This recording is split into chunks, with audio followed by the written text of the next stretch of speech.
गाजियाबाद में एक, और अगर बात करें तो बीजेपी आगे है तो करहल में समाजवादी पार्टी की साइकिल दौड़ रही है। बड़ी खबर, पहला रुझान आ गया है। दर्शकों को बता दें, करहल में समाजवादी पार्टी आगे और बीजेपी की बात करें तो गाजियाबाद में आगे चल रही है। पीयूष हमारे साथ। पीयूष, क्या संजीव शर्मा आगे चल रहे हैं? उनसे आप बात भी कर रहे थे, वो जीत का दावा भी भर रहे हैं।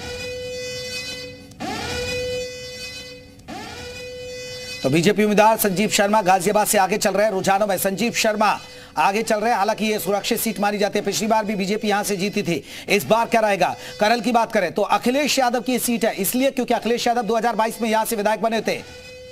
ठीक है, उस बीच आकाश मुरादाबाद से हमारे साथ जुड़ गए हैं। आकाश, वहां से क्या अपडेट? रुझान आना शुरू हुए?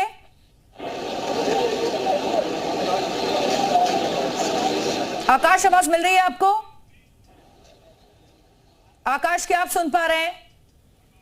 चलिए, आवाज तक नहीं पहुंच पा रही है, लेकिन ये जैसे जैसे रुझान सामने आ रहे हैं हम आप तक पहुंचा रहे हैं। सपा के तेज प्रताप यादव इस सीट से आगे चल रहे हैं। समाजवादी पार्टी का ये गढ़ मानी जाती है सीट, और यहां समाजवादी पार्टी के लिए शुरुआत में ही अच्छी खबर कह सकते हैं। कमल को थोड़ी निराशा हाथ लग रही है क्योंकि अनुजेश यादव इस सीट से पीछे चल रहे हैं। अगर गाजियाबाद सीट की बात करें तो यहां से संजीव शर्मा आगे चल रहे हैं। कमल यहां पर खिलता हुआ फिलहाल नजर आ रहा है, अच्छी खबर कह सकते हैं बीजेपी के लिए। और ये देखिए, लगातार तस्वीरें आपको दिखा रहे हैं। पोस्टल बैलेट से काउंटिंग और उसके बाद धीरे धीरे ईवीएम से काउंटिंग भी शुरू हो जाएगी। अपने अपनी जीत के दावे तमाम राजनीतिक पार्टियों की तरफ से किए गए हैं। और इस बीच बड़ी खबर जेपी, चलिए एक बड़ी खबर आपको बता दें, ब्रेकिंग सेंटर से एक बड़ी खबर आपको दे दे, आपके टेलीविजन स्क्रीन पर आ रही है। बड़ी खबर है फूलपुर से। फूलपुर से कौन आगे कौन पीछे, देखिए धड़कनें थमा देने वाली खबर। बीजेपी उम्मीदवार आगे चल रहे हैं, तो बीजेपी प्रत्याशी आगे चल रहे हैं फूलपुर से। बड़ी खबर आपको बता दें, फूलपुर से बीजेपी आगे चल रही है, ये बड़ी खबर। तो फूलपुर से बीजेपी आगे, बीजेपी के प्रत्याशी दीपक पटेल आगे चल रहे हैं, ये बड़ी खबर। पोस्टल बैलेट की गिनती में बीजेपी आगे चल रही है। एसपी प्रत्याशी मुश्तबा सिद्दीकी दूसरे स्थान पर है। तो फूलपुर सीट पर भी दिलचस्प मुकाबला हुआ। हमारे साथ हमारे सहयोगी आकाश भी लगातार बने हुए। आकाश, क्या अपडेट्स वहां से?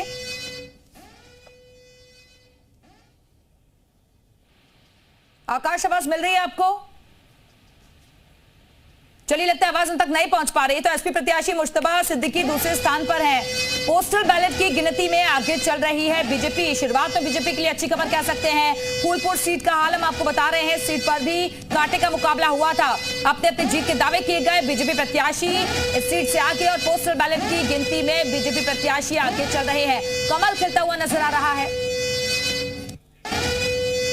चलिए, राजेश मिश्रा हमारे साथ, आपको बता दें हमारे सहयोगी मजबा से जुड़ गए, मिर्जापुर की मजबा सीट से। राजेश, क्या अपडेट है अभी, कौन आगे कौन पीछे, कुछ पता चल पाया?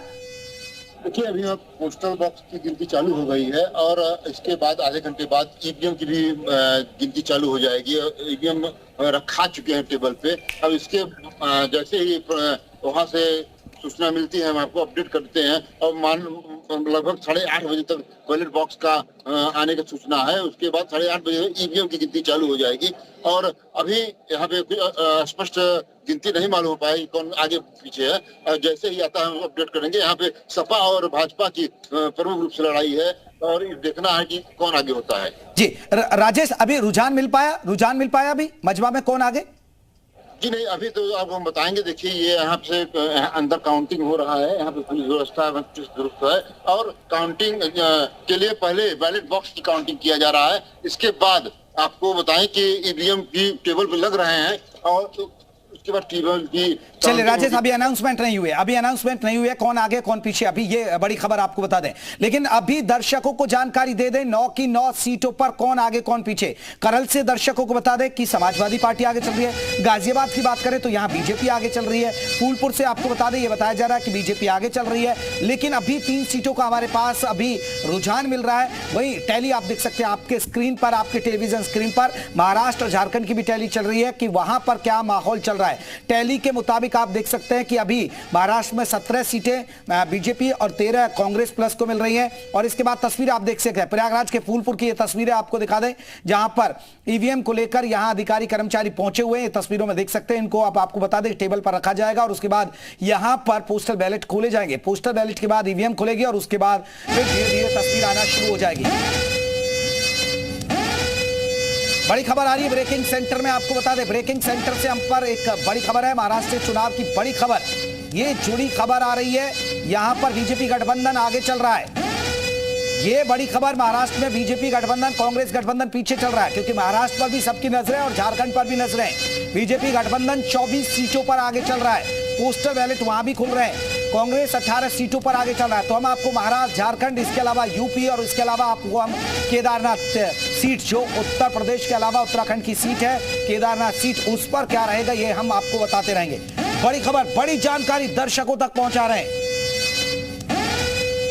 तो ये टैली बहुत तेजी के साथ बदल रही है। महाराष्ट्र की तस्वीरें आप देखिए, बीजेपी गठबंधन को 17, कांग्रेस गठबंधन को 13, अदर्स के खाते में अभी 0 है। झारखंड विधानसभा सीट का हाल भी देखिए, यहां 81 सीटों पर चुनाव हुआ, जिसमें बीजेपी प्लस को 6 सीटें, जेएमएम प्लस को 3 सीटें और अदर्स के खाते में 0 है। अभी हर एक सीट का हाल हम आपको बता रहे हैं। बीजेपी गठबंधन आगे चल रहा है। मीरापुर से एक बड़ी खबर है हमारे पास, मीरापुर से आरएलडी आगे चल रही है। जी हाँ, बीजेपी आरएलडी के उम्मीदवार मिथिलेश पाल यहां से आगे चल रही है। मीरापुर उपचुनाव से जुड़ी बड़ी खबर, आरएलडी आगे चल रही है। मतगणना स्थल पर पहुंचे आरएलडी प्रत्याशी और खबर भी यह है कि आरएलडी यहां पर आगे चल रही है। मिथिलेश पाल ने जीत का दावा किया है। मीरापुर उपचुनाव से बड़ी खबर जुड़ी है। मिथिलेश पाल जो आरएलडी और बीजेपी के उम्मीदवार हैं, उनका दावा है कि वो चुनाव जीत रही हैं मीरापुर में। लेकिन पिछली बार की बात करें, मीरापुर का समीकरण समझिए। मीरापुर की सीट पिछली बार आरएलडी के खाते में थी। यहां से आपको बता दें कि चंदन चौहान जो विधायक थे वो सांसद बन गए बिजनौर से, और तब ये सीट खाली हुई। और यहां से बीजेपी के जो उम्मीदवार हैं वो मिथिलेश पाल है। पिछली बार आपको बता दें कि इस सीट पर सपा और आरएलडी मिलकर लड़े थे 2022 में।